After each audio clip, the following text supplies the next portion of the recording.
वृद्धाश्रमांची संख्या किती वाढली. कधीतरी एखाद्या वृद्धाश्रमाला भेट द्या. अनेक म्हातारी वृद्ध जोडपी खितपत पडलेली दिसतील तुम्हाला तिथं. सहज प्रश्न विचारा एखाद्या म्हाताऱ्या जोडप्याला, तुमची पोरं काय करतात. ते म्हातारा जोडपं उत्तर देईल, माझा पोरगा डॉक्टर आहे, माझा पोरगा इंजिनियर आहे, माझा पोरगा वकील आहे, माझा पोरगा प्राध्यापक आहे. पण त्या वृद्धाश्रमात खितपत पडलेलं एकही वृद्ध जोडपं तुम्हाला असं नाही म्हणणार माझा पोरगा अडाणी शेतकरी आहे.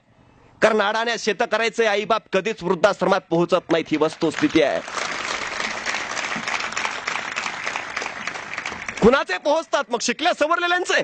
मग आम्ही काय घेतले शिक्षण हे, काय घेतले संस्कार हे.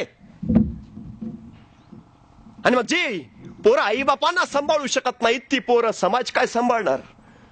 जी पोरं आई बापासाठी जगू शकत नाही ती पोरं समाजासाठी काय जगणार.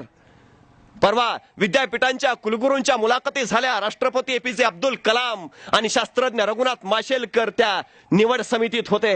एक एक उमेदवार येत होता, कुलगुरू व्हायचं होतं त्यांना. आणि एपीजे अब्दुल कलाम प्रत्येक उमेदवाराला एकच प्रश्न विचारित होते, तुमचे आई वडील काय करतात. कुलगुरू व्हायला आलेल्या प्रत्येक उमेदवाराला एकच प्रश्न, तुमचे आई वडील काय करतात. माशेलकरांना काही कळेना, नियुक्ती करायचंय कुलगुरू पदासाठी आणि प्रश्न काय विचारताय तर तुमचे आई वडील काय करतात. शेवटी माशेलकरांनी विचारलं एपीजे अब्दुल कलामांना, अहो कुलगुरू पदाची निवड आहे, प्रशासनातलं काही विचारा, शैक्षणिक क्षेत्रातलं काही विचारा. हा काय प्रश्न झाला काय की तुमचे आई वडील काय करतात. एपीजे कलाम त्यावेळी कडाडले, अहो जो माणूस आई बापाला सांभाळू शकत नाही तो माणूस विद्यापीठ काय सांभाळणार. येतं आम्हाला सांभाळता, येतं आम्हाला सांगता, नाही येत. कसला समाज घडवतोय आम्ही, कसली पिढी घडवतोय आम्ही. आणि मग आमचं जग आम्हाला बरं वाटतं, तेवढं पुरतं खरं वाटतं. आणि मग चालता चालता सगळं चांगलं वाटतं. हे आमचं जग असतं, आम्ही निर्माण केलेलं असतं. आणि मग तरुण पिढी वाहवत जाते, तरुण पिढी वाया जाते. नाक्यावर टक्क्यावर टपोरगिरी करत फिरते, सिगारेटची थोटकावडी थिंडते. बापाच्या पोरावर, बापाच्या खांद्यावर पोराची प्रेत येऊ लागतात. समाज हळहळतो, वळवळतो, थोडासा सळसळतो, थोडासा चवताळतो. अरे कसं चाललंय, काय चाललंय, कुठं निघाला समाज, कोण जबाबदार आहे याला. पोरांनी थोर व्हावं यासाठी थोरांनी अल्पकाळ पोर व्हावं लागतं. झालो आम्ही. कशाचा अभाव संस्काराचा दिले आम्ही. आपला बाप कोण असेल हे आपल्या हातात नसतं, पण आपण कुणाचा बाप व्हावं हे मात्र आपल्या हातात असतं.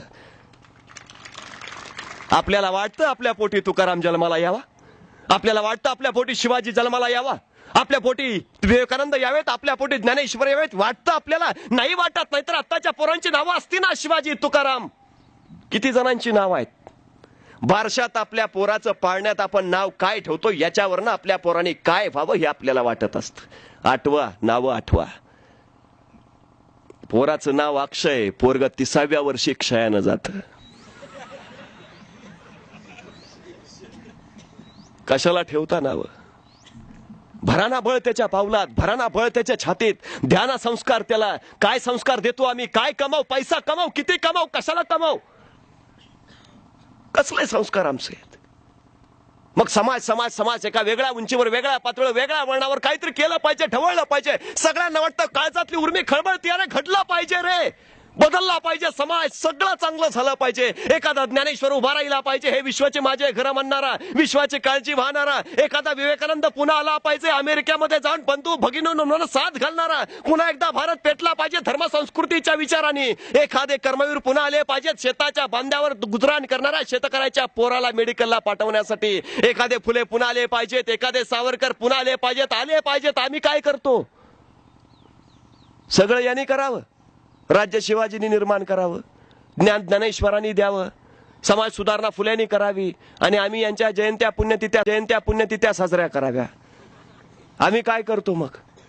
प्रश्न पडतो आम्हाला. राज्याची बेदरकार अवस्था बघितली की वाटतं शिवाजींचं राज्य असायला हवं होतं. म्हणजे 350 वर्षापूर्वी शिवाजींनी एवढं कर्तृत्व केलं तरी 350 वर्षानंतर अजून आम्हाला शिवाजींची गरज पडते. अरे हा तर शिवाजींचा पराभव आहे.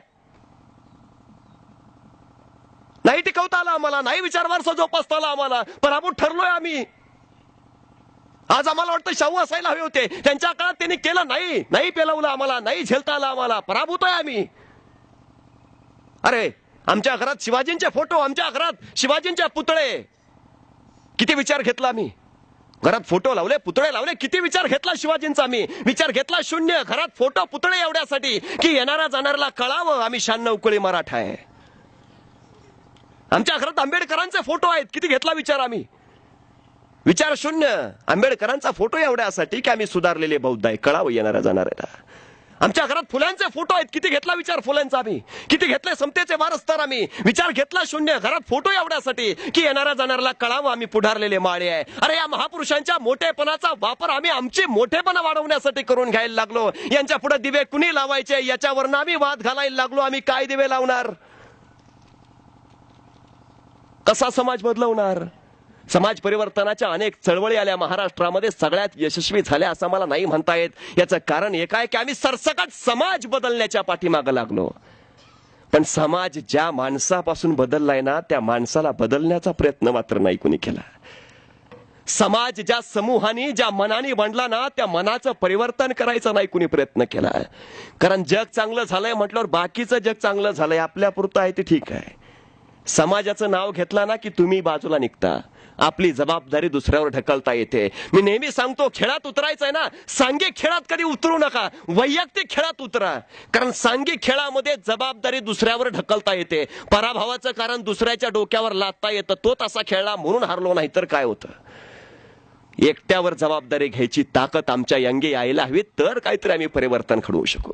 आणि सगळ्यात महत्वाची गोष्ट, सेवेच्या भानगडीत लागूच नका. सेवा टेम्पररी असते, तात्पुरती असते, ती कायमस्वरूपी कधीच नसते. करायचं असेल तर परिवर्तन करा, कारण परिवर्तन कायमस्वरूपी असतं.